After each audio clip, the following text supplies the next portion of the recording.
말씀은 신명기 9장입니다. 신명기 9장 18절부터 29절까지 말씀 같이 보도록 하겠습니다. 그리고 내가 전과 같이 밤낮 40일을 밥도 먹지 않고 물도 마시지 않고 주님 앞에 엎드려 있어야만 한 것은 당신들이 주님 보시기에 나쁜 일을 저질러서 그를 노엽게 하는 온갖 죄를 지었기 때문입니다. 주님께서 당신들을 두고 크게 분노하셔서 당신들을 죽이려고 하셨으므로 나는 두려웠습니다. 그러나 주님께서는 다시 한번 나의 애원을 들어주셨습니다. 주님께서 아론에게도 몹시 분노하셔서 그를 죽이려고 하셨으므로 그때에도 나는 아론을 살려달라고 기도하였습니다. 당신들이 지은 죄, 곧 당신들이 만든 그 금송아지를 불에 넣어 녹여서 산산이 부수고 먼지 같은 가루로 만들어서 산에서 흘러내려오는 계열물에 띄워 보냈습니다. 당신들은 다베라와 마사와 기브롯 핫다아에서도 주님을 노엽게 하였습니다. 주님께서 당신들을 가데스 바네아로 보내실 때에 당신들에게 이르시기를 올라가서 내가 너희에게 준 땅을 차지하여라 하셨습니다. 그러나 당신들은 주 당신들의 하나님의 명령을 거역하고 그를 믿지 않고 그의 말씀을 듣지 않았습니다. 내가 당신들을 알게 된 날부터 지금까지 당신들은 주님을 거역하였기만 하였습니다. 그때에 주님께서 당신들을 멸하시겠다고 하셨으므로 나는 주님 앞에 여전히 밤낮 40일을 엎드려 있으면서 주님께 기도하여 아뢰었습니다. 주 나의 하나님, 주님께서 이 백성을 강한 손으로 이집트에서 인도하여 내시고 주님의 그 크신 힘으로 속량하셨으니 주님의 소유인 이 백성을 멸하지 말아 주십시오. 주님의 종 아브라함과 이삭과 야곱을 생각하셔서라도 이 백성의 고집과 악거제를 보지 말아 주십시오. 그렇게 하지 않으시면 주님께서 아직 우리를 이끌어내지 않으셨을 때에 우리가 살던 그 땅의 백성이 말하기를 그들의 주가 자기 백성에게 주기로 약속한 땅으로 그들을 데리고 갈 능력이 없다거나 그들의 주가 자기 백성을 미워하셔서 그들을 광야에서 죽이려고 이끌어내셨다 할까 두렵습니다. 이 백성은 주님께서 그 크신 힘과 표신팔로 인도하여 내신 주님의 소유요, 주님의 백성입니다. 아멘. 오늘 설교 제목은 한숨 2입니다. 한숨 2라고 하는 건 한숨이라는 제목으로 설교가 한 적이 있었겠죠. 올해 연초에 한숨이라는 제목을 갖고 설교한 적이 있었습니다. 그때에도 모세에 대한 이야기를 했었는데요. 그때의 이야기는 주로 이거였었어요. 우리가 봐서는 교회를 다니지 않는 사람도 모세라는 이름은 한두 번 들어봤을 겁니다. 홍해라는 대단한 홍해를 가른 사람, 그리고 놀라운 기적을 일으킨 사람, 그리고 한 민족의 지도자 이런 정도로 상상되어지고 규명되어지는 그런 사람인데 그런 놀라운 지도자도 한탄스럽고 하나님께 간절한 소망을 갖는 그런 사람이 있기도 하다. 놀라운 능력을 갖고 있는 사람도 한숨을 쉰다. 힘이 든다. 그러한 이야기를 했던 것 같습니다. 근데 오늘도 그 모세에 대한 이야기를 할 건데요. 오늘 이야기는 한 그룹을 그리고 모든 이들을 이끄는 지도자 그리고 그들이 겪고 있는 마음의 아픔들 그런 것들에 대한 얘기를 좀 한번 좀 해보려고 합니다.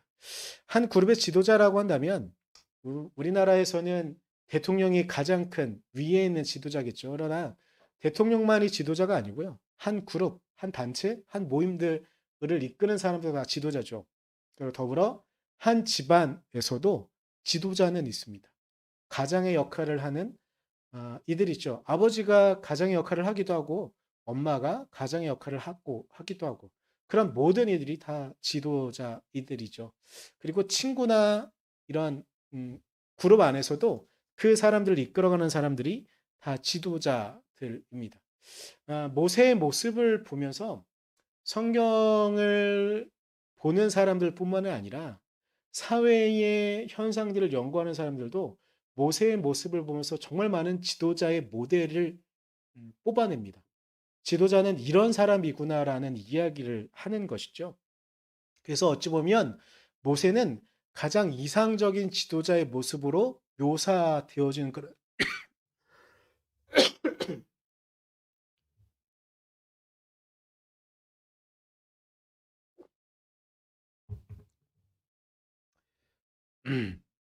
오늘 목이 좀 마르네요. 큰일 났다.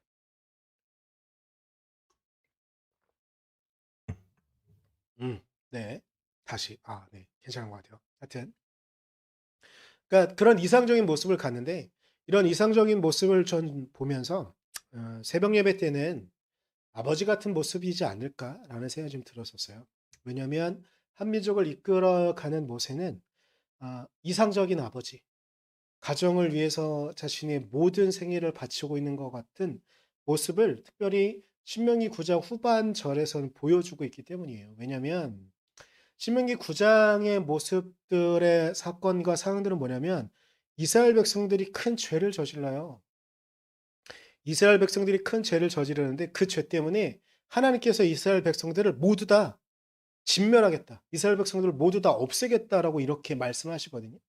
그때에 모세가 하나님께 간구하는 거예요. 하나님 그러시면 안 됩니다. 하나님 그러시면 안 됩니다. 근데 이때 하나님께서 모세에게 어떤 말씀을 하셨냐면 이스라엘 백성 도저히 안 되겠다. 내가 너로 새 민족을 만들어서 너로 이끌어가는 정말 완벽한 백성을 만들겠다라고 이렇게까지 말씀을 하시거든요. 그런데 이런 상황 가운데 모세는 그것이 아닙니다. 당신께서 이끌어내셨던 이 이스라엘 백성들을 멸하신다면 하나님 당신의 은혜와 당신의 영광이 사라집니다. 이런 이야기를 하는 것이죠. 그러면서 이스라엘 백성들에게 말을 하는 거예요. 18절 이후부터 나오고 있는 부분의 이야기들은 뭐냐면 내가 너희들을 위해서 한 것이 무엇인지 아느냐? 하나님께서 너희들을 멸망시키겠다, 너희들을 사라지겠다고 말씀하셨는데 내가 40일 동안 금식하며 너희들을 위해 내가 하나님께 간구하고 기도했다라는 이야기를 하는 거예요. 그런데 오늘 제가 왜 모세의 모습을 보면서 이상적인 지도자라는 말씀을 드리냐면 모세는 22절과 23절에 이스라엘 백성들의 잘못을 고발하세요. 이스라엘의 잘못을 드러내고 밝혀내요.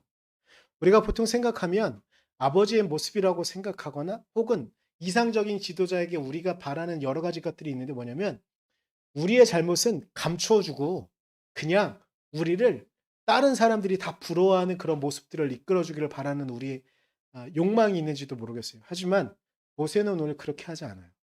22절과 23절에서는 22절에 이야기하는 것, 당신들은 다베라와 마사와 기보롯 핫다와라는 이런 장소를 잘 지적하고 있는 부분, 그리고 23절에는 가데스 바네아라는 지역을 이야기해요. 그런데 이 지역은 다 이스라엘 백성들이 광야 생활을 하는 동안 그 장소에 머물렀을 때에 하나님께 반역한 장소들이에요. 그러니까 이스라엘 백성들이 잘못을 하고 이스라엘 백성들이 하면 안 되는 것들을 드러내는 거죠. 어찌 보면 이상적인 지도자란 이 민족의 잘못들, 우리들의 잘못을 드러내는 사람이기도 한 것 같아요. 우리가 바라볼 때 이상적인 지도를 생각할 때 우리만 생각하면서 우리에게만 이점을 주고 우리를 다른 민족보다 강하게만 만드는 것 생각할지 모르겠지만 강해지기 위해서는 우리가 저질렀던 우리의 잘못들과 우리의 문제들도 끄집어내야 되는 것. 그래야 우리가 더욱더 강해질 수 있는 것들을 보여주는 것은 아닐까? 그렇기에 모세는 이스라엘 백성들의 잘못 그리고 문제들을 드러내기도 하는 것 같아요. 모세만 이런 것이 아니고요. 우리가 다음 주에 어린이 주일이거든요. 다음 주가 수연이 자니? 다음 주가 어린이 주일인데 어린이 주일이어서 이런 것도 있는데 엄밀히 따지면 어린이 주일이어서 이런 것보다는 예수님의 모습 가운데 모세가 지적하고 있는 모습을 뭘까 하는지 찾아보다가 찾은 게 어, 마태복음 19장 14절에 있는 말씀이에요. 마태복음 19장 14절에 있는 말씀은 예수님 주변에 어린이들이 이렇게 와요. 근데 보통 성인들이 생각할 때 어린이들은 좀 시끄럽죠. 우리 수연이랑 송이는 되게 조용하고 조용한 걸 넘어서 지금 자려고 하는데 조용한 편이긴 하고 그 말도 잘 듣고 하는 편이잖아요. 그런데 보통 어린이들의 모습들을 생각하는 모습들은 좀 뭔가 하는 걸 방해하고 막 시끄럽게 하고 자기 막 이야기만 하고 막 주장하고 울기만 하고 이런 모습들이잖아요. 그래서 그랬는지 모르겠지만 제자들이 예수님께 어린이들이 오는 것들을 막아요. 오지 못하게 막아요. 그러자 예수님께서 말씀하세요. 그것들을 하지 말아라. 14절 말씀 읽어드릴게요. 예수께서 말씀하셨다. 어린이들이 내게 오는 것을 허락하고 막지 말아라. 하늘나라는 이런 어린이들의 것이다 라고 말씀하세요. 근데 이게 여러 가지를 품고 있는데요. 한번 생각해 보세요. 예수님 당시에 사람으로 취급하는 사람들이 있었는데 우리가 지금 생각하는 사람들과 그 당시에 보통 사람들과는 좀 차이가 있어요. 제가 물어볼게요. 그 당시에 사람들 중엔 어린이들이 사람에 들어갈까요? 어린이들이 2000년 전 예수님 당시엔 사람들로 인원 체크하는 그 인원수에 들어갈까요? 들어가지 않아요. 또 하나, 그 당시에 여자들은 사람 인원수를 체크하는 데 인원수가 들어갈까요? 들어가지 않았었어요. 2000년 전, 그리고 솔직히 우리 민족들도요, 예전 얼마 전까지만 해도 여자와 어린이들은 사람으로 취급하지 않았었어요. 그리고 이제 중국 문화에도 보면 인자라는 단어가 있잖아요. 사람을 말하는 거예요. 그리고 성인이라고 말하는 성인 군자라고 말하는 그거에는 여성은 해당되지 않아요. 어린아이도 해당되지 않아요. 성인 남자에게만 해당되어지는 게 군자고 인자고 이런 사람들이에요. 서양 문화도 마찬가지였고 중동의 문화도 마찬가지였어요. 그런데 이때 예수님께서 말씀하시는 거예요. 어린아이들이 내게 오는 것을 막지 말아라. 근데 이게 혁명적이고 엄청 중요한 의미를 갖는 게 뭐였냐면 그 당시에 사람으로 취급받지도 못했던 그 어린아이들을 내게 오는 것을 막지 말아라. 근데 더 나아가서 하시는 말씀이 있어요. 하늘나라는 누구의 것이다요?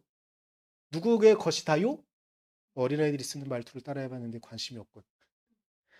하늘나라는 이런 어린이들의 것이다라고 말씀하시는 거예요. 이스라엘 백성들에게 궁극적인 꿈이 있었어요. 그들이 죽고 난 다음에 가야 되는, 그리고 소유하고 그들의 것이라고만 주장했던 것이 있었는데 뭐냐면 하늘나라는 자기들 것이라고 우겼어요. 이방인들은 절대 하늘나라에 들어가지 못한다고 그들은 생각했어요. 그런데 그들에게 어린이들이 이런 어린이들이 하늘나라가 이런 어린이들의 것이라고 말씀하시는 거예요. 그 당시에 어린이들은 사람 취급도 받지 못했던 이 당시에 예수님께서는 이 어린아이들이 천국의 진정한 주인이라고 말씀하시는 거예요. 이 어린아이처럼 되지 못하면 천국에 들어가지 못한다. 다른 복음서에서는 이렇게까지 표현하기도 해요.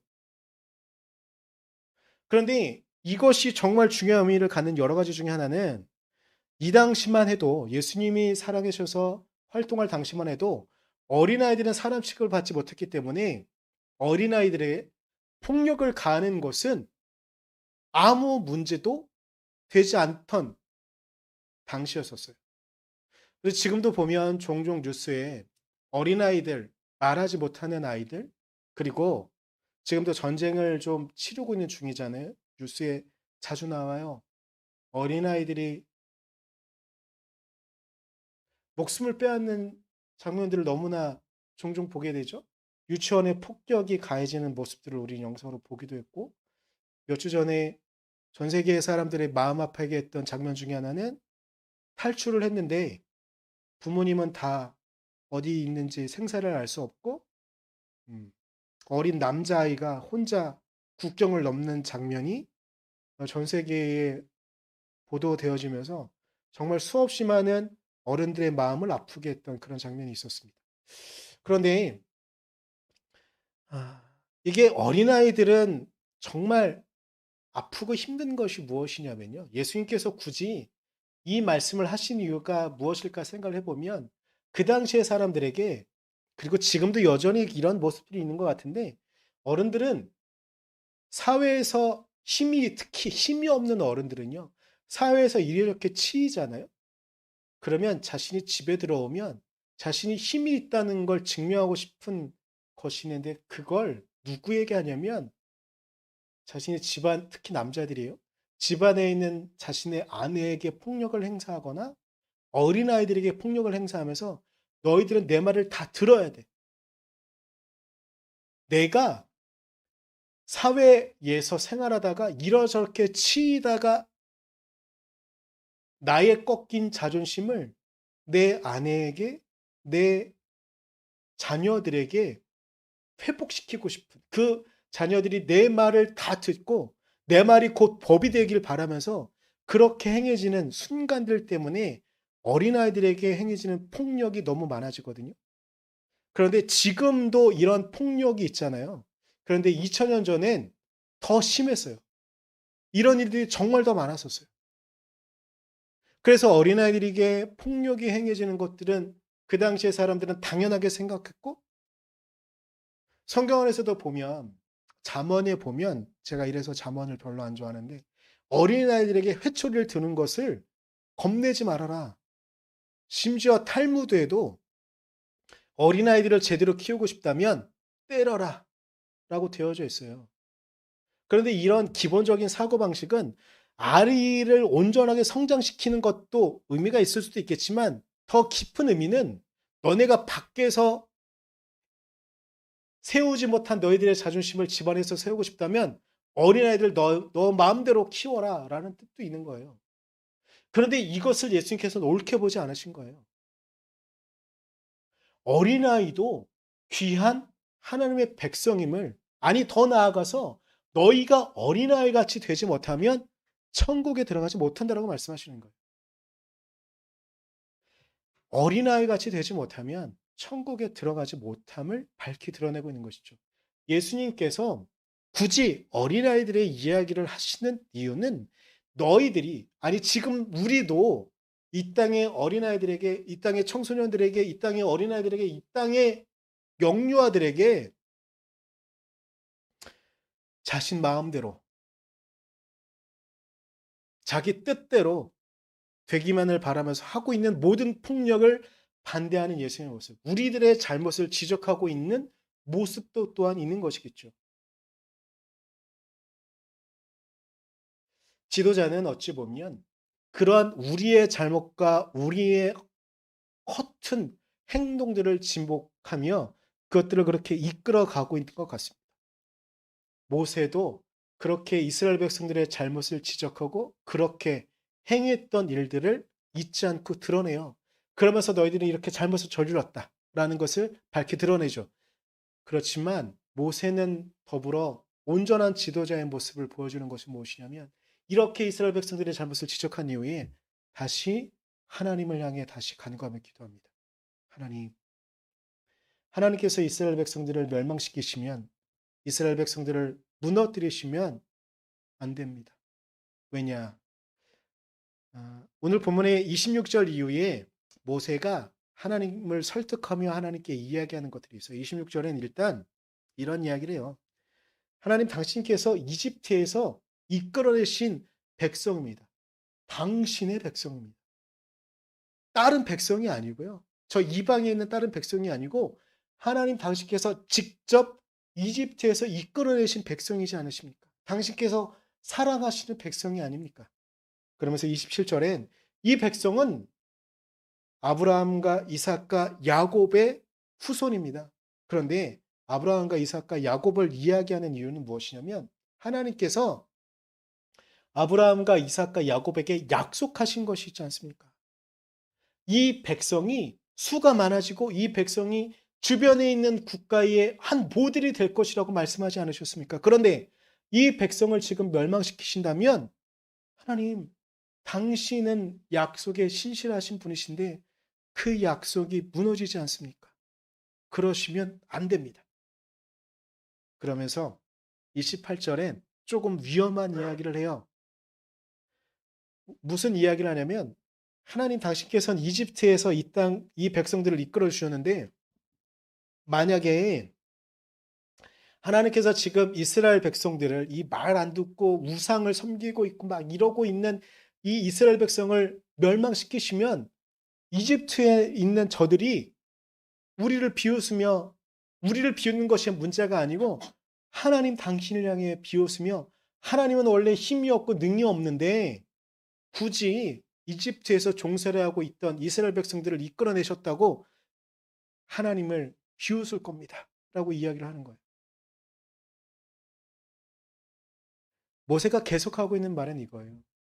하나님, 이스라엘 백성들을 멸망시키시면 안 됩니다. 라는 것입니다. 그러면서 29절에 재차 강조하면서 모세가 이렇게 말해요. 이 백성은 주님께서 그 크신 힘과 펴신 팔로 인도하여 내신 주님의 소유요, 주님의 백성입니다. 그러니 이 백성을 멸망시키시면 안 됩니다. 모세는 어찌 보면 정말 저 같으면 우리가 그 한숨 일에서 가나안 땅에 들어가고 싶은 모세의 모습을 보기도 했어요. 그러면서 이야기하는 게 뭐냐면 이스라엘 백성 너희 때문에 내가 가나안 땅에 들어가지 못한다 라고 하는 깊은 한숨 섞인 말을 토로를 그렇게 말하는데 그럼에도 불구하고 모세는 하나님께 다시 간구하는 거예요. 하나님, 당신 신실하신 그 약속 때문에 있는데 약속이 있으니 이스라엘 백성들을 사랑하셔서 이들에게 다시 한 번 더 기회를 주십시오라고 간구하고 기도하는 거죠. 이 백성이 주님의 소유이고 주님의 백성이니 이들을 한 번 더 용서하시고 이들을 안아주십시오라고 기도하는 거죠. 그렇지만 이들은 하나님의 백성이요 하나님의 소유인 이 자의식을 역사 가운데 온전히 수호하지 못해요. 그들은 끊임없이 잘못을 저지르고 끊임없이 그들은 헛된 길을 가죠. 제가 지도자의 모습을 말씀드렸잖아요. 지도자가 온전히 희생했어요.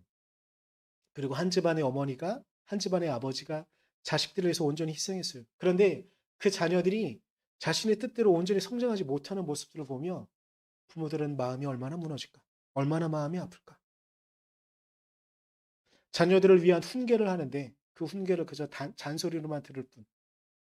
그리고 한 공동체를 이끌기 위해서 지도자는 엄청 가슴 졸여하며 힘들어하며 이끌어가고 있는데 그 공동체는 지도자의 마음을 몰라주는 거죠. 여전히 그들은 헛된 길을 가고 멸망의 길을 가는 거예요. 그때 지도자의 마음은 어떨까? 에이, 됐어. 나는 너희들에 대한 관심과 너희들을 위한 마음을 버릴 거야. 이러한 마음을 갖는다면 그는 온전한 지도자가 아닐 것입니다. 그렇기에 모세는 한 번 더 주님께 매달리고 한 번 더 하나님께 매달리며 간구하며 기도하는 거죠. 어찌 보면 한 집안의 가장, 아버지, 어머니도 자녀들의 그 불안한 모습들을 보며 또 한 번 다시 사죄를 하며 또 한 번 무릎을 꿇는 최근에 이런저런 범죄자들의 모습들이 많이 드러납니다. 계곡 살인 사건이 있었잖아요. 근데 그걸 주도한 한 여인이 있어요. 그런데 그 여인을 마지막에 설득하고 그 집안에 한 건 아버지였었어요, 또. 아버지의 마음은 그런 거죠. 모든 사람들이 그 여인은 죽여야 된다. 막 이렇게 이야기할 때도 그래도 한 번만 더 기회를 주십시오라고 말하는 게 진정한 아버지의 마음이겠죠. 그렇다고 그 여인의 죄가 없다고 말하는 건 아니겠, 좀 그렇게 말할 수는 없겠지만 그 아버지의 마음은 그런 거죠. 절대로 포기할 수 없는 나의 자녀, 나의 딸, 나의 아들, 나의 자녀, 그 모습이 있기에 그를 위해 변론하고 그를 위해 자신을 희생하는 거죠. 2000년 전 이 땅에 그렇게 무너져가는 사람들을 위해 자신을 온전히 희생하며 우리에게 내어주신 분이 계십니다. 바로 예수 그리스도이십니다. 그분은 어찌 보면 그분의 있는 모습 그대로 한다고 한다면 그분은 십자가에 매달릴 필요도 없었습니다. 그리고 우리를 위해 이 땅에 올 이유도 없었던 분이셨죠. 그러나 그분은 그런 모든 것들을 넘어서서 우리에게 오셨습니다. 그분은 제자들을 이끌고 생활하시기도 하셨고 제자들 외에 수모 없이 많은 사람들이 그분을 따라오게 됐습니다. 그런데 그들은 제자들은 예수님의 말씀을 온전히 이해하지도 못했고 온전히 따라가지도 못했습니다. 제가 온전한 지도자, 이상적인 지도자, 그리고 이상적인 아버지, 이상적인 어머니에 대한 모습을 말씀을 드렸는데 예수님이 정말 이상적인 지도자이고 예수님이 진정한 우리의 아버지의 모습을 보여주는 것은 제자들이 그런다고 해서 제자들을 포기하지 않으시고 또 그들을 위해 간구하시고 그들을 위해 기도하셨다는 것입니다. 이 땅에 수없이 많은 사람들이 예수 그리스도를 십자가에 매달라고 말씀하실 그때에도 주님은 주님, 아버지, 저들을 용서하여 주십시오라고 간구하며 기도하십니다.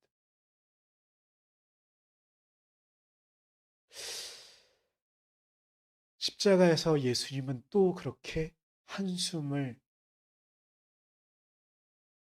깊은 한숨을 뿜어내지 않으셨을까? 이 모습을 보시면서 하나님은 예수님을 결국은 부활시키시고 우리에게 그분의 약속이 드러나셨음을 보여주셨습니다.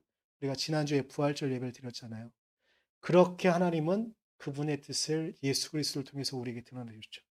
그런데 예수님에게도 또한 한숨 섞인 걱정이 있었어요. 무엇이냐면 예수님이 떠나고 나면 또 우리는 마음을 허튼 데 마음을 두고 우리의 마음을 또 이 땅의 헛된 것들을 쫓아가지 않을까. 그리고 우리의 마음은 또 이곳저곳 갈 곳을 몰라 헤매지 않을까. 그래서 예수님께서 우리에게 약속하신 것이 있어요. 요한복음 14장 16절엔 이런 말씀을 하세요. 그분이 떠나시기 전에 이런 말씀 하시는 거예요. 내가 아버지께 구하겠다. 하나님께 구하겠다 말씀하시는 거죠. 그리하면 아버지께서 다른 보혜사를 너희에게 보내셔서 영원히 너희와 함께 계시게 하실 것이다. 라고 말씀하세요. 요 보혜사는 한자인데요. 말 그대로 하면 변호해 주시는 분 혹은 도와주시는 분이라는 뜻을 갖고 있는 거예요. 근데 이건 헬라어로 파라클레토스라는 단어를 해석한 거거든요. 근데 이걸 보혜사를 보통은 성령으로 이야기해요. 예수님께서 약속하신 것이 무엇이냐면 예수님께서 떠나시고 난 다음에 승천하시고 난 다음에 우리에게 보혜사를 약속하세요. 성령을 약속하세요. 성령이 무엇인지 우리에겐 아직 낯설고 잘 모르시겠지만 일단 제가 몇 주 내로 보혜사 성령에 대한 이야기를 좀 말씀을 좀 나눠드리도록 할게요. 하여튼 그 이전에 보혜사가 우리에게 하는 중요한 역할이 있어요. 우리의 기도와 우리의 아픔의 이야기를 우리를 위해서 대신 하나님께 변론해 주시고 도와주시는 그 역할을 하는 성령을 우리에게 약속하신 거예요. 저 같으면 정말 예수님은 그리고 모세는 오늘 본문 안에서 보니 모세는 우리와 너무나 다른 것 같은데 아니 저와는 너무 다른 것 같은데 저 같으면 이놈들 한번 혼 좀 나봐라 할 것 같은데 예수님은 끝까지 우리를 보호해 주시고 변론해 주세요. 또한 안아주시는 거죠. 우리가 깊은 한숨으로 무엇도 하지 못할까 봐 우리를 위해 보혜사를 보내주시면서 우리에게 약속해 주시는 거예요. 우리의 아픔과 우리의 고통을 대변해서 아뢰줄 리가 있을 것이다. 이것을 사도 바울은 로마서 8장 26절에 성령의 역할을 이렇게 말씀하세요. 성령께서도 우리의 약함을 도와주십니다. 우리는 어떻게 기도해야 할지도 알지 못하지만 성령께서 친히 이로다 말할 수 없는 탄식으로 우리를 대신하여 간구하여 주십니다. 너무 힘이 드는 거죠. 우리가 무엇을 알아야 될지도 모르겠는 거예요. 우리가 기도한다고 하잖아요. 근데 너무 힘이 들면 우리가 우리의 아버지, 우리 어머니에게 가끔 우리의 삶이 너무 힘이 들어서 아무 말도 못해요. 설명이 막 이런 설명을 다 할 수 없는 정말 아프고 힘든 상황들이 있을 수 있어요. 근데 그때 한숨밖에 나오지 못하는 상황. 근데 우리의 부모님들도 가끔 우리가 이렇게 깊은 한숨을 쉬고 있으면 내 자녀가 내 아들이 내 딸이 왜 무슨 일이 있어서 저렇게 깊은 한숨을 쉬고 있을까? 이러한 순간이 오게 될 거예요. 근데 어떨 때는 그 모습을 보면 '아 무엇 때문에 그러는구나.' 하면서 우리의 부모님이 우리의 어깨를 우리의 엉덩이를 톡톡톡 치면서 이렇게 할 때 우리에게 정말 큰 위로가 되어지는 순간이 있을 수도 있겠죠. 근데 때로는 온전히 우리의 모습을 모르는 우리의 고통, 우리의 그 깊은 한숨을 모르는 것 같은 그때가 있을 수도 있겠죠. 근데 사도 바울은 이 성령이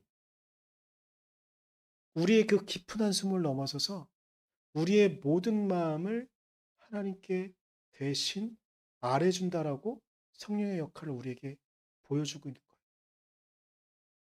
오늘 저는 지도자의 한숨, 이 공동체가 나의 자녀들이 내가 이끌어 가려고 하는 이 사람들이 나의 마음을 온전히 바라봐 주지 못하고 온전히 나의 지도를 이끌어 주지 못하는 이 모습들을 보면서 짓게 되는 한숨. 그런 이야기로 시작을 하기도 했지만 또한 더불어 우리의 답답하고 우리의 힘든 모습들을 하나님께 아무것도 아뢰 수 없고 아무것도 말할 수 없는 그런 상황 가운데 우리가 깊은 한숨으로 말할 때 하나님은 우리의 그 한숨 너머에 있는 우리의 수없이 많은 언어들과 수없이 많은 고통의 이야기를 이해하시는 분.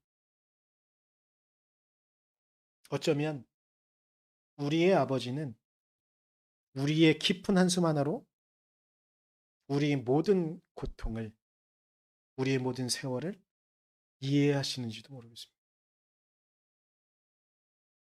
우리의 노력이 잘 이끌어가려는 노력이 빛을 발하지 못할지도 모르겠습니다. 그럼 우리는 불안할지도 모르겠어요.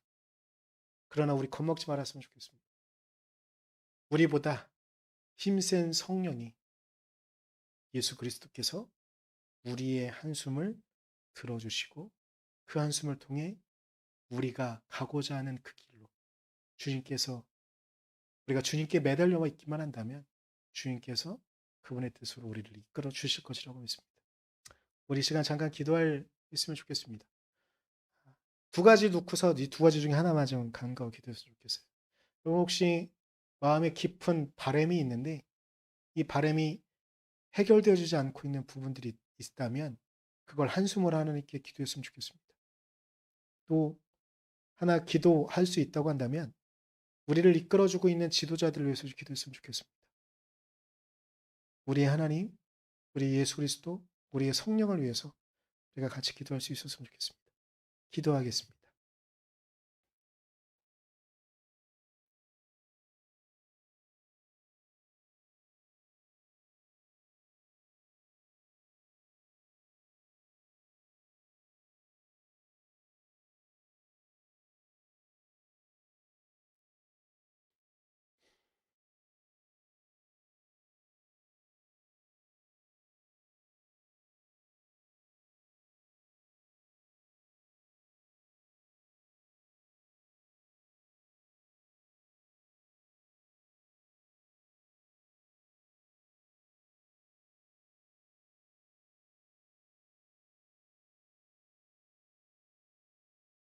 연하에 기도합니다. 주님, 우리를 위해 끊임없이 한숨을 짓고 있는 우리의 지도자가 있을 수도 있습니다.